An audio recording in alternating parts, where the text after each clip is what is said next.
할렐루야. 네, 주님 주신 은혜와 평강이 여러분의 삶과 또 가정 가운데 날마다 함께 하시기를 주님의 이름으로 축원을 드립니다. 벌써 한 달이 지났는데요. 한 달 전 개인적으로 참 충격을 주었던 사건이 하나 있었습니다. 그 사건은 한 20대 여성이 이 남자친구였던 20대 남성 이 최모 씨에게 좀 흉기로 살해를 당하는 끔찍한 사건이었는데요. 이 사건의 가해자인 최 씨는 경찰 조사에서 이 여자친구와 헤어지자라고 하는 말에 이 범행을 저질렀다고 진술을 했습니다. 그것도 단순히 우발적인 범행이 아니라 이 2시간 전에 흉기를 미리 구입하기도 하고 또 범행 직후에 옷을 갈아입기도 하고 계획적으로 이 범행을 준비하고 또 실행에 옮겼습니다. 사실 이 사건이 더 화제가 되었던 것은 이 가해자 최 씨가 몇 년 전에 이 수능 만점을 받은 서울에 있는 명문대 의대생이라는 사실이 알려지면서부터였습니다. 사실 의대 진학을 하는 것도 힘들지만 어렵지만 이 수능 만점이라고 하는 것은 정말 어려운 일이잖아요. 그런데 그런 명문대생이 살인을 저지른 것입니다. 게다가 이 가해자 최 씨가 수능 만점을 받고 명문대에 입학하면서 이제 인터뷰를 이제 하게 됐는데 그때 어떤 인터뷰를 했냐면 많은 사람들의 생명을 살리는 좋은 의사가 되고 싶습니다. 이렇게 인터뷰를 했습니다. 그랬는데 결국 그가 배운 의술로 자신의 여자친구의 이 경동맥을 찔러서 살해했다고 하는 이야기를 들었을 때는 이 적지 않은 충격을 받았던 그런 기억을 제가 가지고 있습니다. 또 2주 전에는 이 베트남의 한 호텔에서 또 한 번의 또 이 살인 사건이 벌어졌는데 이 살인 사건을 일으킨 범인은 이 국내외에 잘 알려진 리그 오브 레전드, 일명 롤이라고 불리는 게임의 최고 유망주 프로 게이머였다라고 하더라고요.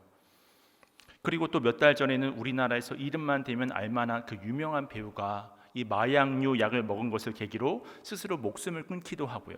또 최근에 또 어떤 잘 나갔던 유명 가수가 음주운전 뺑소니로 구속되기도 하고요. 이처럼 날마다 뉴스에 보도되는 사건 사고의 대부분은 사실 그들이 가진 능력의 문제가 아니었습니다. 그들이 노력이 부족해서도 아니었습니다. 그 사람들의 인생에 어떤 것이 부족해서가 아니라 이 모든 것들의 문제는 바로 속사람의 문제라고 하는 것입니다. 그러니 우리에게 있어 이 속사람이라고 하는 것은 얼마나 중요한 것일까요? 근데 안타까운 사실은 이런 속사람의 문제를 풀어낼 방법이 이 세상에는 존재하지가 않습니다. 이제는 AI를 통해서 눈 깜짝할 사이에 수많은 정보를 얻어낼 수도 있고 또 만들어낼 수도 있는 그런 시대를 우리가 살아가게 되었지만 우리의 영을 살리는 정보라고 하는 것은 너무나 희박하다고 하는 사실입니다. 지금도 우리는 수많은 만남을 가지며 살아갑니다. 하지만 내 속사람을 살리는 진정한 지식이나 인격적 만남이 없는 시대를 우리는 살아가고 있습니다. 그래서 우리는 흔들리게 되고 겉으로 볼 때는 크게 성공했고 많은 사람들이 우러러보는 그런 성공적인 인생을 살아가는 것 같다고 보인다 할지라도 그 속은 썩어 들어가는 많은 사람들을 보게 된다고 하는 거예요.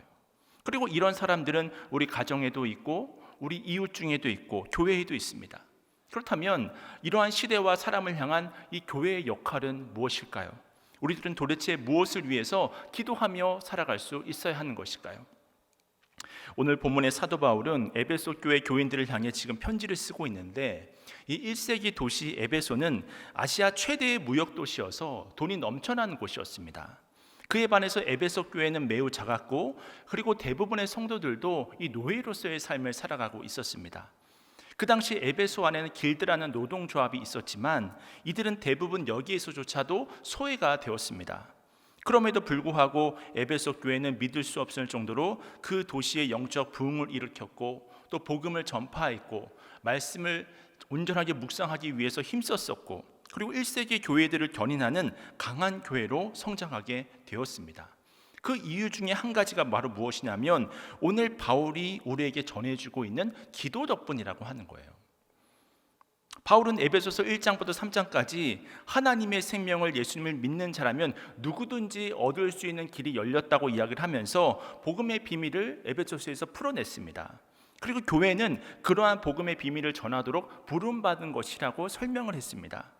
그리고 바울이 이 놀라운 복음의 진리를 설명한 후에 곧바로 했던 일이 있는데 그것은 바로 무릎을 꿇고 기도하는 일이었습니다.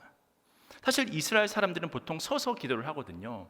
그래서 우리가 다른 성경의 용례를 살펴본다 할지라도 서서 기도하는 장면들을 많이 볼 수가 있습니다. 하지만 오늘 본문 15절을 보니까 바울이 무릎을 꿇었다고 말씀하고 있잖아요. 우리가 왜 무릎을 꿇고 기도합니까? 특별히 중요한 일을 만났을 때, 심각한 문제 앞에 있을 때에 우리는 무릎을 꿇고 기도를 합니다. 그러므로 우리는 바울이 중요한 기도를 드리고 있음을 확인할 수 있는 것이죠.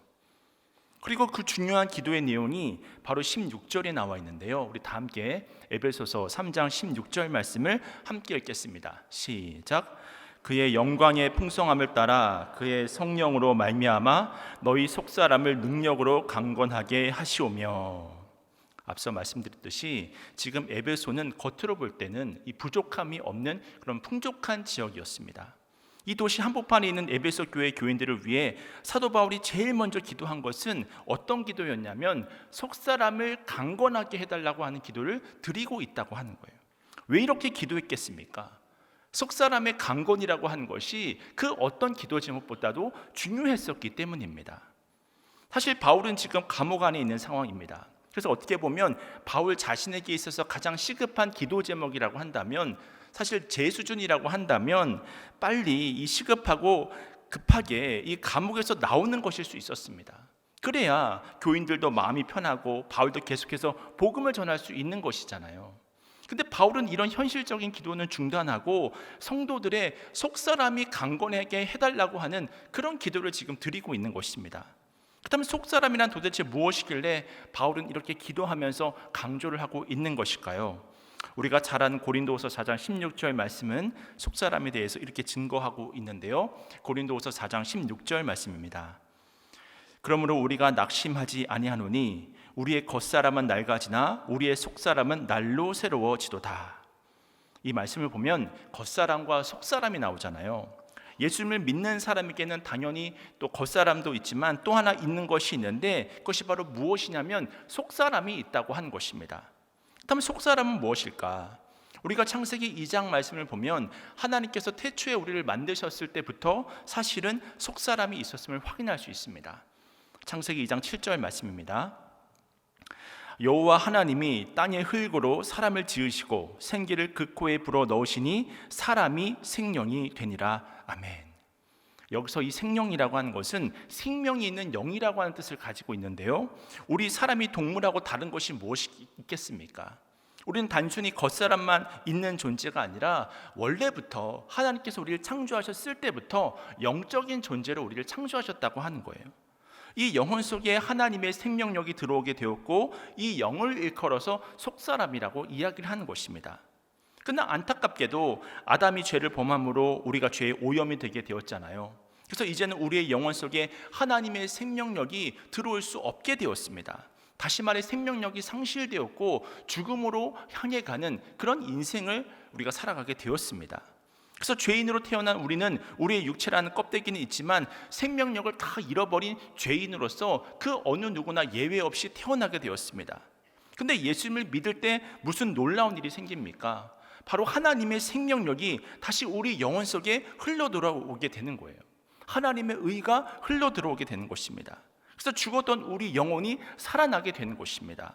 이렇게 예수 그리스도를 믿음으로 새롭게 생겨난 자아가 속사람입니다.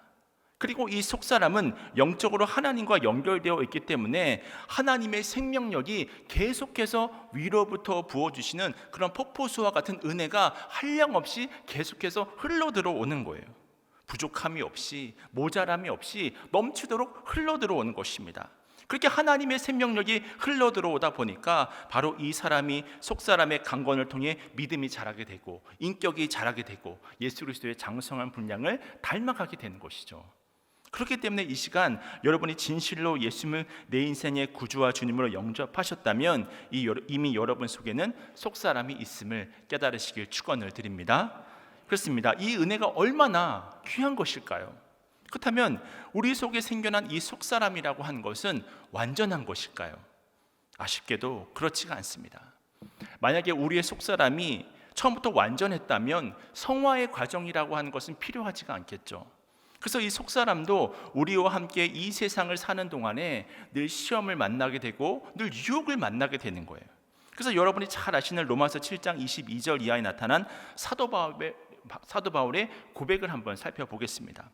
로마서 7장 22절 이하의 말씀입니다. 내 속사람으로는 하나님의 법을 즐거워하되 내 지체 속에서 한 다른 법이 내 마음의 법과 싸워 내 지체 속에 있는 죄의 법으로 나를 사로잡는 것을 보는도다. 그렇습니다. 내 지체 속에 있는 한 다른 법이 내 마음의 법과 계속해서 싸운다고 하는 것입니다.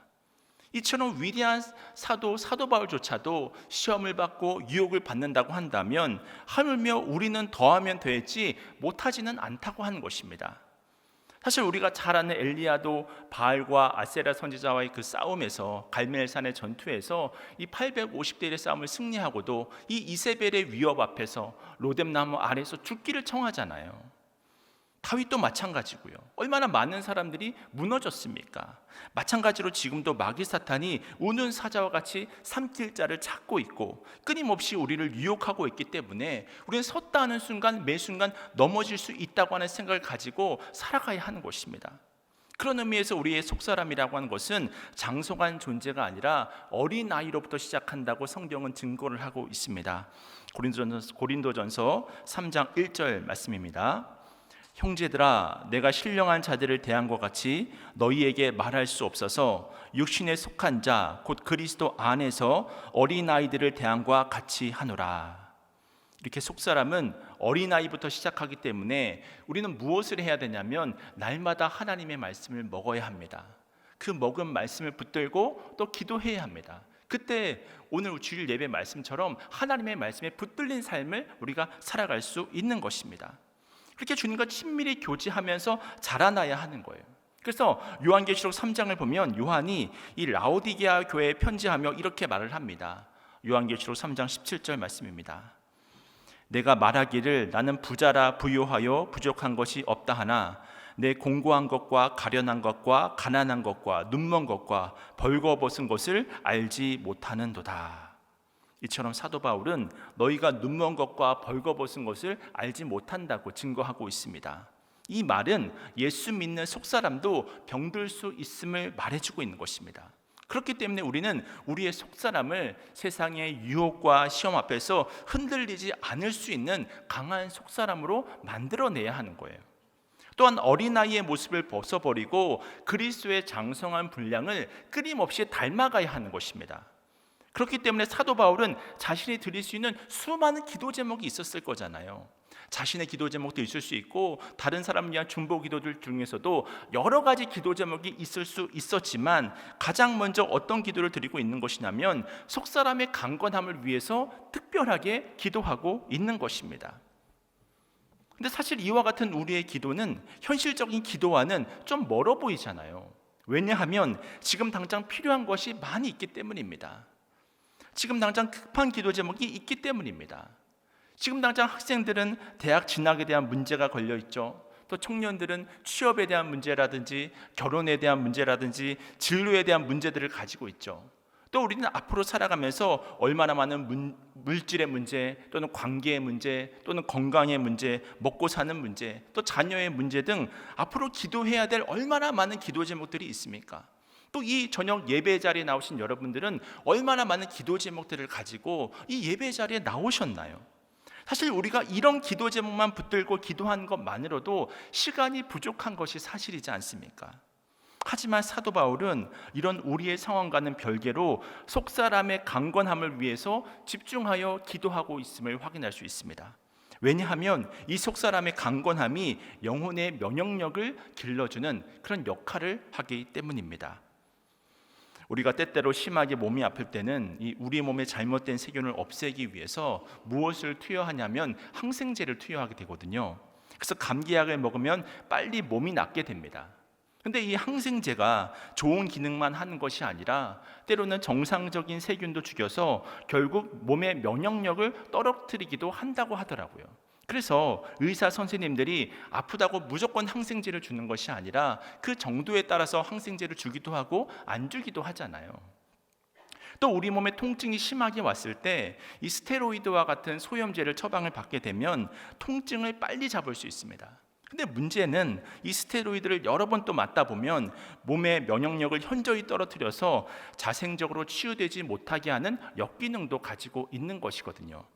마찬가지로 우리가 인생을 살아가며 문제없는 사람이 어디 있겠습니까? 아이는 아이대로, 또 장년은 장년대로 다 저마다의 문제를 가지고 있는 거예요. 이때 우리가 하나님 이 문제 해결해 주세요, 하나님 저 문제 꼭 해결해 주셔야 합니다. 사실 이렇게 기도하는 것이 틀린 것은 아닙니다. 하나님은 우리의 아버지가 되시고 내 기도를 지금도 듣고 계시고, 그렇기 때문에 어떤 기도 제목을 가지고도 솔직한 마음을 가지고 하나님께 달려 나아갈 수 있는 것입니다. 그것이 바로 자녀됨의 특권이잖아요. 그러나 모든 일이라고 하는 것에는 우선순위가 있는 것이거든요.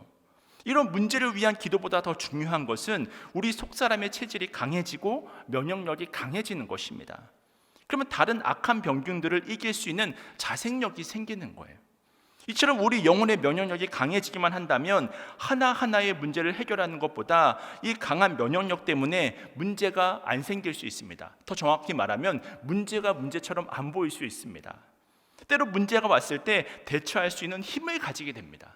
그래서 속사람의 강건이라고 하는 것은 바로 영혼의 저항력을 기르는 일이고 영혼의 면역력을 길러주는 일이라고 하는 거예요.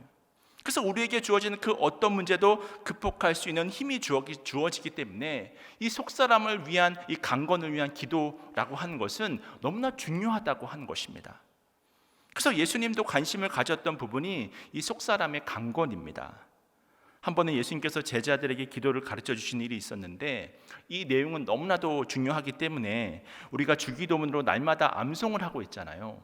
근데 이 주기도문의 가르침이 끝나는 6장의 마지막 부분을 보게 되면 예수님은 이 기도를 마무리하면서 다음과 같이 말씀하시는 것을 우리가 확인할 수 있거든요. 마태복음 6장 33절 말씀입니다. 그런즉 너희는 먼저 그의 나라와 그의 의를 구하라.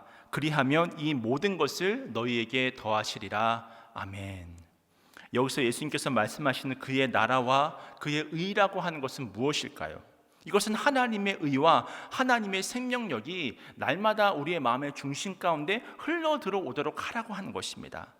이렇게 하나님이 내 마음의 중심에 계시고 하나님이 나를 끊임없이 내 인생의 구주이자 또 주님으로서 나를 다스리시고 또 통치하시도록, 그래서 내 전 존재가 하나님의 나라가 되도록 하는 기도, 이것이 바로 속사람의 강건을 위한 기도라고 하는 것입니다. 그리고 우리가 이렇게 속사람이 강건해지는 기도를 하게 되면 이 모든 것은 하나님께서 필요를 따라서, 모든 것을 다 하시는 하나님께서 각 사람의 필요를 따라서 넘치도록 채워주신다고 하는 거예요. 그래서 우리는 우리가 가지고 있는 문제 하나 해결되는 것으로 만족하지 말고 보다 근본적인 우리 안에 속사람이 강건해지는 기도를 해야 할 줄로 믿습니다. 그렇게 되면 우리 내면에 면역력과 저항력이 생겨서 이 세상 그 어떤 문제도 이기게 된다고 하는 사실을 깨달으시길 축원을 드립니다. 이러한 사실은 우리가 다윗의 삶을 보아도 잘 알 수가 있는데요. 사실 다윗이 무엇을 해도 잘 되는 시기가 있었습니다. 또 반대로 다윗이 무엇을 해도 안 되는 시기가 있었습니다. 하나님께서 사람을 높이시고자 작정을 하면 사람이 아무리 낮추려고 해도 낮출 방법이 없습니다.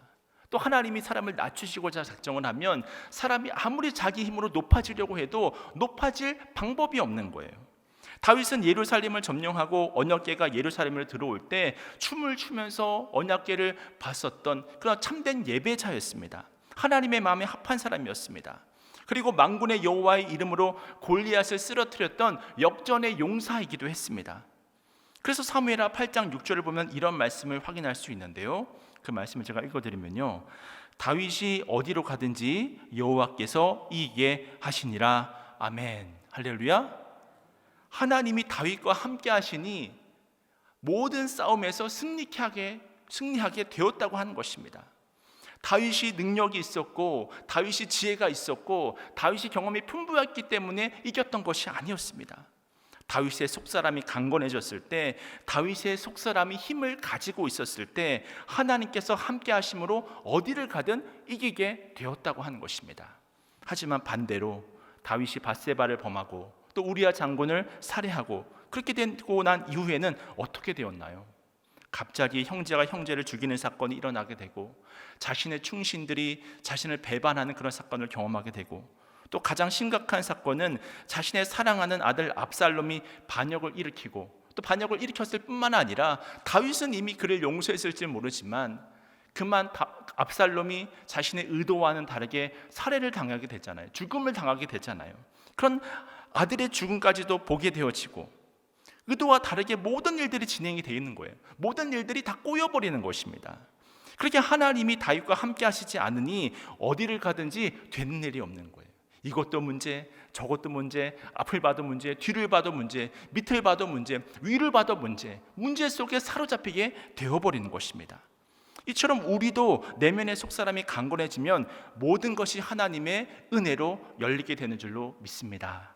하지만 우리의 속사람이 약하고 나도 모르게 죄에 오염되어서 병들게 되어진다고 한다면 나도 모르게 어느 순간에 이만큼 내가 쌓아놓았다고 할지라도 단 한순간에 모든 것이 다 무너져 내릴 수도 있는 것입니다. 그러니 속사람의 강건이라고 하는 것이 얼마나 중요한 것인가요? 그러므로 우리는 우리의 속사람에 관심을 두어야 합니다. 날마다 나의 속사람이 건강한지 돌아보아야 합니다. 그다음에 좀 더 구체적으로 이 속사람은 어떻게 건강해질 수 있을까? 강건해질 수 있을까? 그것은 바로 날마다 그리스도께서 우리의 마음 가운데 계시게 하는 것입니다.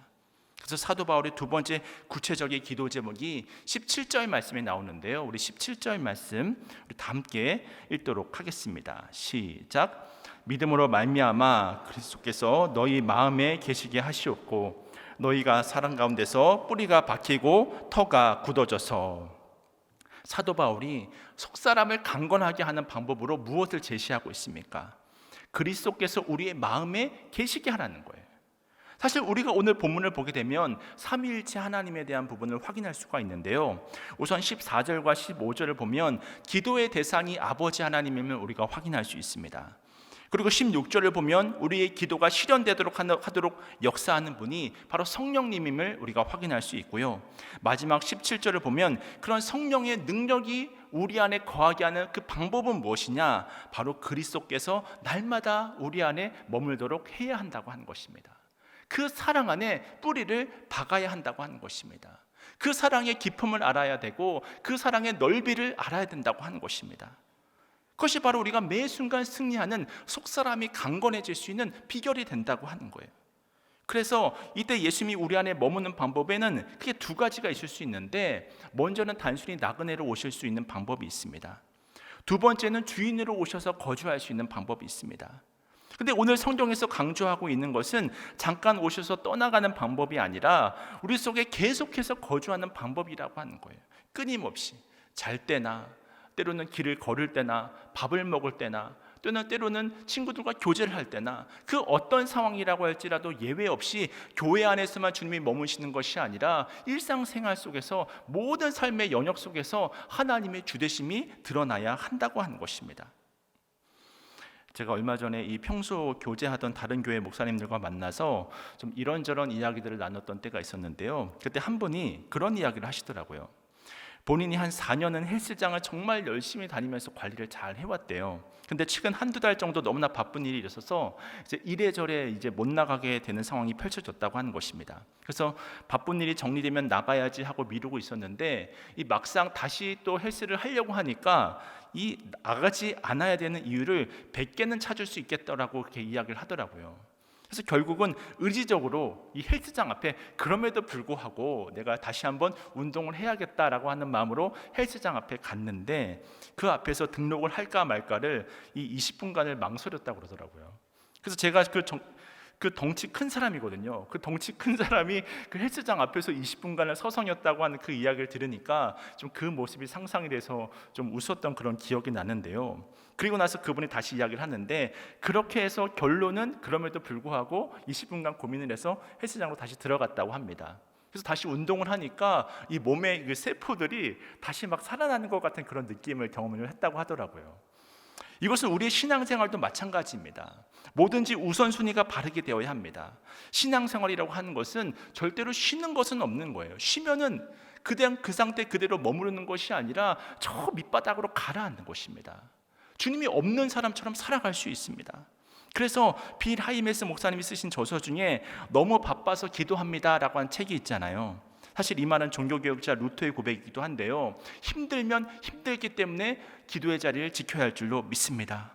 정말 지쳐서 죽을 것 같으면 바로 그렇기 때문에 기도해야 할 줄로 믿습니다. 그래야 주님이 우리 안에 매 순간 거하실 수 있습니다. 그러므로 우리의 속사람이 강건해질 수 있는 거예요. 창세기 32장을 보면 이 야곱이 외삼촌 라반의 집에서 부자가 되었습니다. 그래서 고향으로 돌아왔습니다. 근데 반대편에서는 형 에서가 군사 400명을 이끌고 야곱에게 다가오고 있습니다. 그래서 공포와 두려움에 몰려오던 그 밤에 야곱이 무엇을 했냐면 바로 야복강 나루토에서 천사와 밤새도록 씨름을 한 거예요. 이것은 다시 말해서 야곱이 밤새도록 무엇을 한 것이냐면 하나님 앞에 기도를 한 것입니다. 현실의 문제 앞에서, 공포 앞에서, 죽음의 두려움 앞에서 그가 했었던 결단은 무엇이었냐면 밤새도록 기도를 한 것입니다. 그리고 나서 창세기 33장 1절 말씀이 나오는데요, 제가 그 말씀을 읽어드립니다. 야곱이 눈을 들어 보니 에서가 400명의 장정을 거느리고 오고 있는지라 그의 자식들을 나누어 레아와 라헬과 두 여종에게 맡기고. 여기서 33장 1절 말씀 시작하는 말씀을 보시면 야곱이 눈을 들어 보니 라고 말씀하고 있습니다. 그렇게 야곱은 기도하면서 계속 기도하면서 달려나가게 됐더니 현실의 문제를 지금 바라보는 것이 아니라 눈을 들어서 주님을 바라보게 되었다, 그렇게 이야기를 하고 있습니다. 그랬더니 문제들이 풀어지는 거예요. 그렇게 됐을 때 문제들이 풀어지는 것입니다. 그 이전에는 분명 고개를 숙이고 땅만 바라보면서 살았습니다. 날마다 두려움과 염려 속에서 내가 고향에 가면 과연 형은 나를 어떻게 맞아줄까, 늘 두려움 속에서 살았습니다. 그러나 하나님을 만나게 되자 그 모든 문제들이 풀어지는 거예요. 왜냐하면 하나님의 생명력이, 그 거룩한 생명력이 내 마음속에, 내 속사람 속에 들어오시기 때문입니다. 그자 속사람의 강건을 회복하여 현실을 직면할 수 있는 용기를 가지게 되었던 것이죠.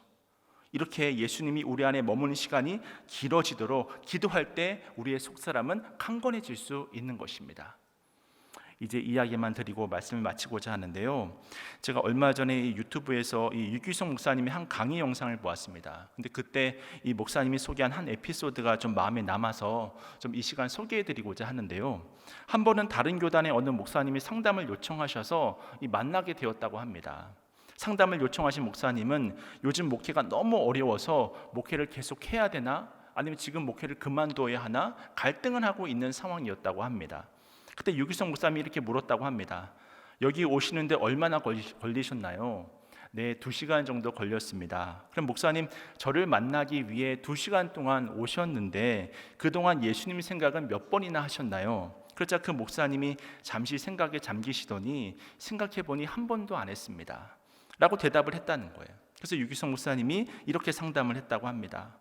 목사님은 예수 믿는 것부터 다시 시작해야 합니다. 우리가 사랑하면 생각하게 됩니다. 근데 목사님은 한 번도 생각을 못 하셨다고 하니 예수님을 제대로 믿는 것부터 다시 시작해야 합니다. 그렇다면 여러분은 어떻습니까? 여러분은 어떤 인생의 무거운 짐을 지고 지금 이 시간 어려워하시고 또 괴로워하고 계신가요? 분명 예수님께서는 수고하고 무거운 짐진 자들아 다 내게로 오라, 내가 너희를 쉬게 하리라 약속하셨습니다. 그럼에도 불구하고 얼마나 매 순간 주님께 나아가기를 힘쓰시고 계신가요? 그렇습니다. 끊임없이 흔들리는 세상 속에서 우리가 굳건하게 설 수 있는 유일한 길은 바로 주님과 동행하는 것인 줄로 깨달으시길 축원을 드립니다. 이 사실을 사도 바울이 알았기 때문에 오늘 본문 18절 이하에서 능히 모든 성도와 함께 지식에 넘치는 그리스도의 사랑을 알고 그 너비와 길이와 높이와 깊이가 어떠함을 깨달아 하나님의 모든 충만하신 것으로 너희에게 충만하게 하시기를 구하노라 라고 사도 바울은 기도하고 있는 것입니다. 이것은 에베소 교회를 향한 메시지일 뿐만이 아니라 오늘 이 밤에 예배드리러 온 우리 모두를 향한 하나님의 메시지입니다. 이처럼 우리가 가진 능력, 노력, 배격보다 더 중요한 것이 있다면 바로 속사람의 강건이고, 이 속사람이 더욱더 강건케 되는 일은 늘 주님을 바라보는 삶을 사는 것입니다.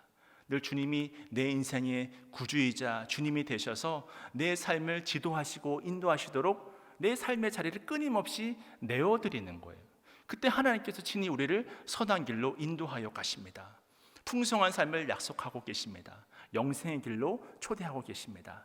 또 모든 대적마귀 사탄은 다 쳐서 무찔러 주시는 줄로 믿습니다.